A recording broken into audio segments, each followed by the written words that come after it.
মূলত থাকে হইতেছে হেড কোচের।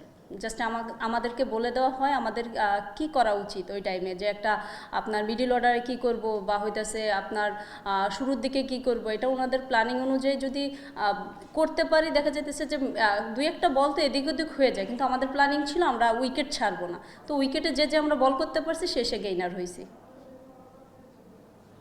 আপনি নাহিদা রাবেয়া সবাই ধারাবাহিক পারফর্মার, আসলে ভালো করছেন আপনাদের স্পিনে।